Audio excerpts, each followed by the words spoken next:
বিসমিল্লাহিররহমানিররহিম।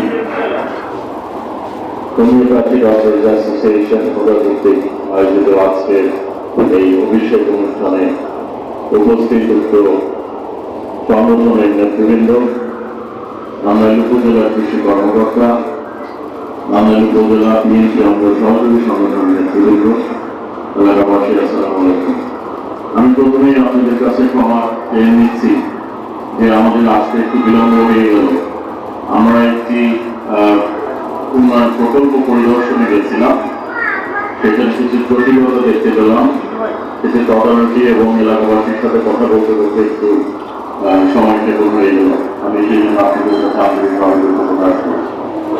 আজকে আপনাদের শপথ নিয়ে এমন একটি দিনে, আজ থেকে বহু বছর আগে 1971 সালে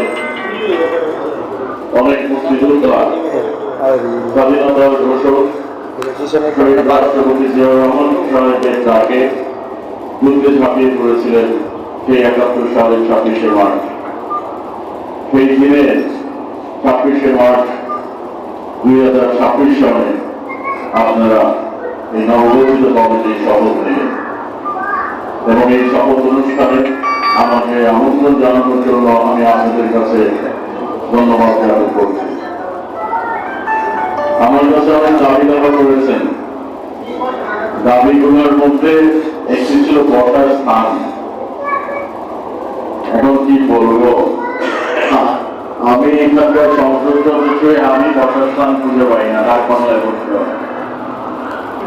সরকারের স্বল্প আয় এবং সরকারের সীমিত যে অর্থ আছে সেই দিয়ে সারা বাংলাদেশের সকল মানুষকে নিরাপত্তা সহ, মানুষকে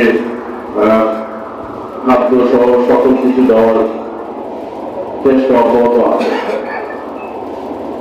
বাংলাদেশের অতীতে কি হয়েছে আমি এই বিষয়ে সবসময় আলোকপাত করতে অপছন্দ করি, কারণ আমরা এগিয়ে যেতে চাই, ভবিষ্যৎ নিয়ে কথা বলতে চাই, ভবিষ্যৎ পরিকল্পনা নিয়ে বলতে চাই। তারপরও কিছু বলতে হয় যে 17 বছর কি হয়েছে। আমি যদি মন্ত্রণালয়ে না বসতাম, মনে হয় আমি এই বিষয়টা বুঝতে পারতাম না। 17 বছরের যে কি আমাদের যে ইকোনমিক অবস্থা করেছে, আমাদের যে প্রজেক্টগুলোর অবস্থা করেছে, এমনও আছে এক ব্যক্তি 32টা প্রজেক্টের ডাইরেক্টর ছিলেন। তো এক ব্যক্তি যদি 32টা প্রজেক্টের ডাইরেক্টর হয়, যা হওয়া তাই করেছে। একটি উদাহরণ দিলাম, হাসপাতালগুলোর যে অবস্থা, আপনাদেরও পেশার যে কথাগুলো বলেছেন, আপনারা বিভিন্ন ইউনিয়নে আছে, আপনাদের নাম হোমিওপ্যাথির কথা বলে বা আপনাদের সংগঠনের নাম বলে বা আপনাদের পরিচয় দিয়ে তারা কোনো চিকিৎসা দিচ্ছে, সেগুলো হয়তো আমরা আইনের আওতায় এনে তাদের একটি সুরাহা করতে পারি। তবে এই মুহূর্তেই আপনাদেরকে একটি বসার স্থান খুব দ্রুততম সময় করে দিতে পারবো বলে মনে হয় না। তবে আপনাদেরকে একটি বসার স্থান করে দেওয়ার জন্য যা যা উদ্যোগ নেওয়া আমি আপনাদের পরামর্শ ক্রমে সেটা করতে চাই।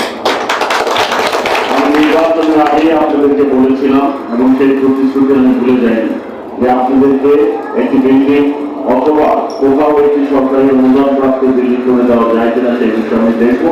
তবে তখন এটাও বলেছিলাম যে আমার এই বিষয়ে অভিজ্ঞতা খুবই কম এবং হোমিওপ্যাথি সম্বন্ধে বা ডক্টরস অ্যাসোসিয়েশন সম্বন্ধে আমার জ্ঞানটা নলেজটা কম ছিল। তো এর পরিধি বাড়িয়ে কিছু জানতে পেরেছি। তবে সরকার কর্তৃক যে সহযোগিতাগুলো প্রয়োজন, এটা আসলে আমাদের হেলথ মিনিস্ট্রি থেকে আসতে হবে। আপনারা আমাকে সহযোগিতা করবেন, পরামর্শ দিয়ে যেন আমরা বাস্তবায়ন করতে পারি। এবং দেখতে দেখতেই কিন্তু আমাদের 5 বছর পরে আরেকটি নির্বাচন চলে আসবে। নির্বাচনের 1 বছর আগে কিন্তু সবাই উন্নয়নের শেষ দিকে যে সকল উন্নয়নগুলো শেষ হয়েছে কিনা বা নতুন উন্নয়ন পরিকল্পনা করে, তাহলে আমি অনুরোধ করবো আপনাদের যত পরামর্শ আছে ওটার বিষয়ে সেইগুলো যেন যত দ্রুততম সময় আমাকে জানানো যায়, যেন আমরা কাজে হাত দিতে পারি, সেই অনুরোধ আপনাদেরকে করবো। আপনাদের সুবিধা আছে, আপনাদের এই অ্যাসোসিয়েশনের সাথে বিশেষ করে নান্দাইলে আপনাদের অনেকেই গণ্যমান্য ব্যক্তিবর্গ জড়িত আছেন এবং তার সাথে জড়িত আছেন যারা তারা অনেক প্রভাবশালী ব্যক্তিত্ব নান্দাইলে, তাদের আপনাদের জন্য কাজ করাটা সুবিধা হবে বলে আমি মনে করি।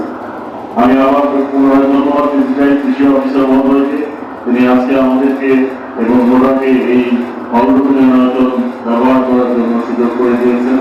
যারা আয়োজন করেছেন, কষ্ট করেছেন, তাদের সকলকে আমি আন্তরিকভাবে ধন্যবাদ জানিয়ে এবং আপনাদের সংগঠনের সুন্দর সমৃদ্ধি কামনা করে আজকের মতো বিদায় নিচ্ছি। আল্লাহ হাফেজ।